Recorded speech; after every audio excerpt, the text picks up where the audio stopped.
Hello guys, and welcome to this video where I'm going to be showing you how to add a co-host to your events. So let us just go from the beginning.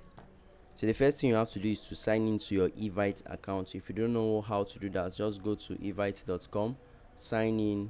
You can click on the once you sign in, it's a free account.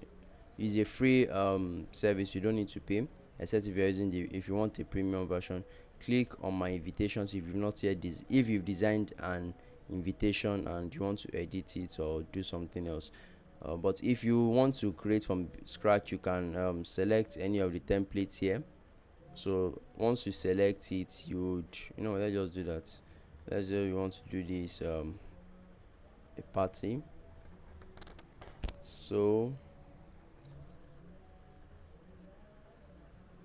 this is the premium invitation. For it has a whole lot of text and background and effects added, but since you want something quick, you can just click on the free invitation, keep it basic,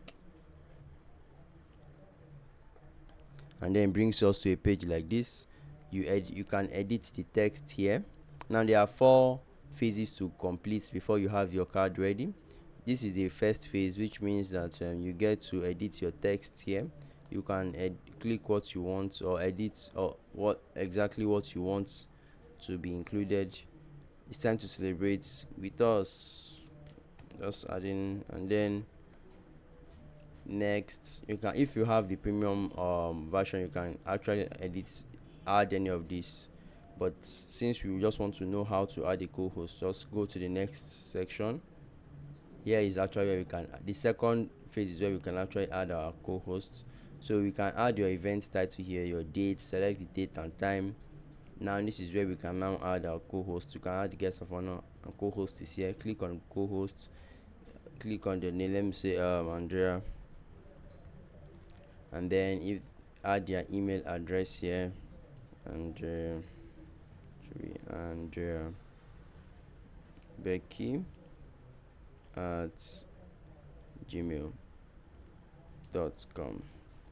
So the recipients will get an email from Evite where they would be inviting them to co-host the events alongside you.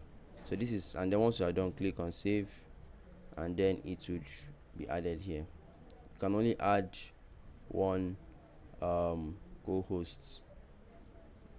So after that, you can now continue with your other settings. Next, you can click on next to your gifting section, and then your final phase will be sending it out. So if you've enjoyed this video, guys, let me know in the comment section, and please subscribe to the channel. I'll see you guys in the next one.